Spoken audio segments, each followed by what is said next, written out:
This is a clip from an earlier live stream. I know you're going to like it, so the link to the full video is down below. Check it out. I'll see you over there. Well, you brought up Candace Owens. You said that you talked about it on your podcast. Could you tell us, if people haven't watched what you have already said, what is your take? You know, her proponents say, well, she's the only one seeking truth. She's the only one really investigating. She's trying to figure this out. And then, of course, her detractors say, well, this sounds like a conspiracy theory, and she's airing out pre-existing grievances in the name of investigation, and she could be hurting a lot of people in the process. So how should we think about this? Let me ask you this, Allie. Suppose I were to say that I think Candace Owens is the real killer. And I think the reason she's the real killer is she was upset that Charlie stopped inviting her to the big events. And what she decided to do was have him taken out. So Turning Point USA would not only pay for what they did to her, they would look at her as maybe someone who could succeed Charlie. And then she would be the president.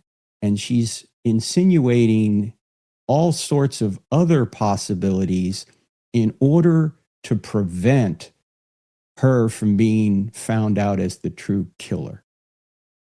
You would go, Frank, you are crazy. And yeah, I would be crazy to suggest that. It's a possibility, though, isn't it?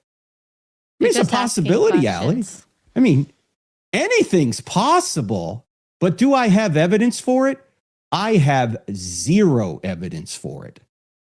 And I would never want anybody to send Candace Owens death threats because I'm pushing a possibility without evidence. But you know what? That's what Candace Owens has done to others.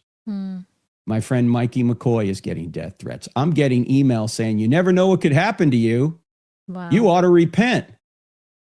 It's one thing to ask questions. It's another thing to present or to insinuate that someone is guilty because you've put a web of possibilities together without any evidence that says that what you're saying is true.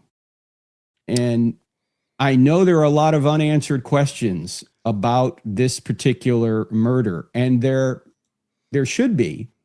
Now, why should there be? I had my friend J. Warner Wallace, the cold case homicide detective, on the show about 5 weeks ago, a couple weeks after the murder. And Jim has been a part of several homicide investigations and prosecutions. And here's his main point. The prosecution is never going to tell the public anything they don't need to tell them.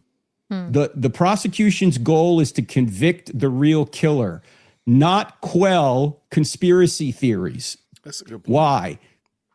Well, let's put it this way, Allie. If the FBI is right now investigating a second shooter with regard to the Charlie Kirk murder, they're not going to tell the public. Why?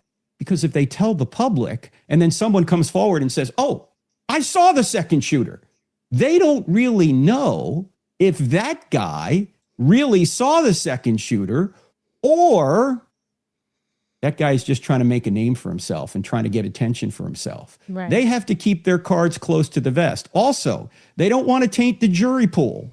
Also, they don't want to tip off the defense. Prosecutions rarely reveal what they have. They will, though, check into conspiracy theories privately. How do I know? Because they checked into me. I don't know if you saw the stupid guy in the white hat. He's signaling the killer for Charlie Kirk. I didn't even know about that for the first 30 hours. When I got back to Phoenix after the murder, this was, this was Thursday afternoon. It happened Wednesday about noon. When I finally got back to Phoenix after J.D. Vance came and picked up Charlie on Air Force Two, my wife picked me up and said, do you know that you're the subject of a conspiracy theory? I said, what? What are you talking about? And she told me the whole story about the guy in the white hat. Yeah. No, Allie, I'm still getting people online saying, and you're not a part from of this. Candace. That particular one wasn't from Candace, just from other people. And this is just True. an example, though, of when people imply things or say things about you, it has a real consequence on your life. Yes. And it's so stupid. Like, why would anybody looking through a scope from 200 yards need somebody 25 feet from Charlie in a white hat to tell the shooter, hey, Charlie's over there. He's the one with the microphone under the tent. He couldn't even see me anyway if he's looking through his scope. Right. It makes no sense at all, yet people still believe this. Yeah. And so the FBI actually called me, Allie, and we just have to ask you the question. Were you signaling the shooter? Yeah. He said, I know this is kind of ridiculous, but I have to ask you. Why do they have to ask me? Because what's the defense going to do? Did you check into the guy in the white hat? Did you check into the second shooter? Did you check into this? Did you check into that? And the FBI is going to do all that. Think about all the resources that are going to be squandered because of that, because of the sheer volume of conspiracies that have come out. The man in the bush, the company that owns the property around the school, the Ninja Turtles, the bees, all of this stuff, man, the Egyptian plane, all that they're going to have to look into because of these conspiracies. That's crazy. And I'm not saying that they don't follow leads, but some of them are not even leads. They're not even real leads at all. They're just kind of thrown out like, why did this person's arm move 32.8 seconds before this? What are you talking about? That's the part. Why? Because if they want a real conviction, they don't want any holes in the case. But they're not going to broadcast to the world. We checked into that. We checked into this. Yeah. A dream is not evidence. Yeah. Okay? You're not a prophet. Okay? God didn't come to you in a dream. Man.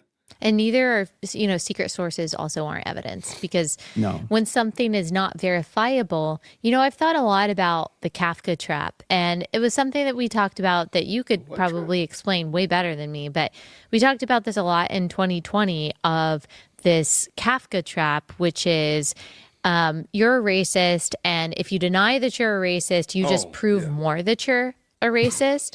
And that's kind of what I see a lot with that you're guilty or you're part of this, and you're only denying it because you are being paid off, because you're under pressure. Like the only reason you would disagree with me is if you are guilty or you're propping up the guilty or something like that. Well, that becomes this non-falsifiable thing. It reminds me, sorry, Al, it reminds me of an old Monty Python sketch. I think it was from The Life of Brian, where this guy, Brian, is mistaken to be the Messiah. And so the people are saying, you're the Messiah, right? You're the Messiah, right? And he goes, no, I'm not the Messiah. I'm not the Messiah. Yes, you are. You're the Messiah. You're the Messiah. And they keep harassing me. Finally says, okay, I am the Messiah. And they go, he is the Messiah. It doesn't matter what you say. Their conclusion is already made. Whether you affirm it or deny it, they're going to find evidence for their position, what they think is evidence, but it really isn't. That's what's going on here. Doesn't matter what you say, what you deny, what you affirm. The conclusion is preloaded into their investigation, and that's not how you find truth. You don't have your conclusion already established before you look at the evidence. I know you liked that episode. This is actually a clip from a larger live stream. The link is down in the description, so you can go check it out. I hope you enjoyed it, and I'll see you down there. Grace and peace.